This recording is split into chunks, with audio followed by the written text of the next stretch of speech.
దయచేసి నేను మీ అందరినీ కోరేది ఒకటే, అన్ని సందర్భాల్లో పోరాటమే ఉండదు, అవసరమైనప్పుడు పోరాడాలి, పోరాటానికి సిద్ధంగా ఉండాలి, అవసరమైతే సర్దులు కట్టుకొని రావాలి, మనం పిడికిలి బిగించాలి, అప్పుడే మన హక్కులు కాపాడుకోగలుగుతాం.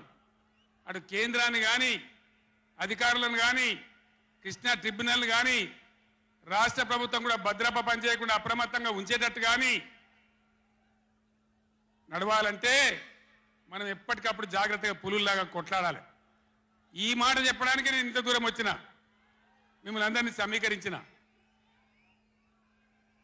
ఇప్పుడు గవర్నమెంట్ వచ్చింది, గవర్నమెంట్ వచ్చిన కాడి నుంచి మీరు చూస్తాను, ఎవడన్నా కొత్త గవర్నమెంట్ వస్తే ఏం చేయాలి? పోయిన గవర్నమెంట్ కంటే 4 మంచి పనులు చేస్తాం, ప్రజలు అవలనిపించుకుంటామనే మాట ఉండాలి, ఆరాటం ఉండాలి. ఒక్కటన్నా మంచి మాట ఉన్నదా? ఒక్కటన్నా? పొద్దున్న లేస్తే సొల్లుపోయాను కేసీఆర్ని తిట్టాలి. కేసీఆర్ని తిడితే మీరు పెద్దోళ్ళు అవుతారా? లేనిపోని బదనాములు పెట్టి కేసీఆర్ మీద బదనాం పెడితే మీరు పెద్దోళ్ళు అవుతారా? ప్రజల హక్కులు గాలికి వదిలేసి ఏ విధంగా అసెంబ్లీలో మాట్లాడుతున్నారో, ఎటువంటి దుర్భాష మాట్లాడుతున్నారో, ఎంత దుర్మార్గమైన పద్ధతిలో మాట్లాడుతున్నారో టీవీలో సాక్షిగా మీరు అందరు చూస్తూ ఉన్నారు. నేను మీ అందరిని కోరేది ఒకటే, ఎవరికి అధికారం శాశ్వతం కాదు, కానీ తెలంగాణ ప్రజల హక్కులు శాశ్వతం, మన వాటా శాశ్వతం, మన బతుకులు నిజం, మన పిల్లల భవిష్యత్తు నిజం. దానికోసం అధికారం ఉన్నా లేకున్నా తెలంగాణ ప్రజల పక్షాన కొట్టాడి రాష్ట్రం తెచ్చిన వాళ్ళం కాబట్టి బీఆర్ఎస్ సైనికులు కూడా దయచేసి అప్రమత్తంగా ఉండాలి, మన పోరాటం కొనసాగుతూనే ఉండాలి. ఆ విధంగా మనం ముందుకు పోవాలి. నాకు కొన్ని విషయాలు అర్థమైతలేవు.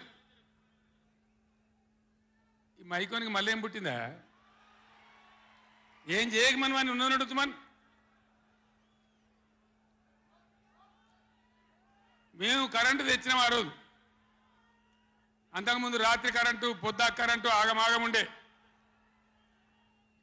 గవర్నమెంట్ వచ్చిన తర్వాత, టీఆర్ఎస్ గవర్నమెంట్ వచ్చిన తర్వాత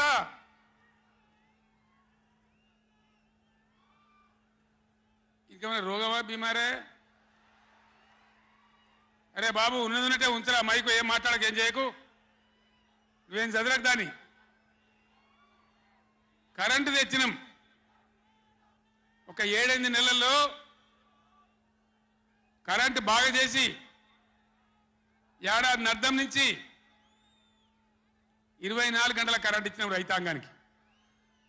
మీరందరూ సంతోషంగా నడింట పడుకొని పంటలు పండించారు. పాములు గర్వంగా, తేలు గర్వంగా బాయిల కాడికి పోలే. కేసీఆర్ పోగానే, కేసీఆర్ గవర్నమెంట్ పోగానే కట్కేసినట్టే బంద్ అవుతుంది ఆ కరెంటు. నేను 9 ఏళ్ళు ఇచ్చిన కరెంటు ఏం రోగమైంది? ఏం దానికి ఏమైనా మాయరోగం వచ్చిందా? యాడికి బాయే కరెంటు? ఎటు బాయే? దద్దమ్మల రాజ్యం ఉంటే గట్లనే ఉంటుంది, చాతగాని చవటల రాజ్యం ఉంటే గట్లనే ఉంటుంది.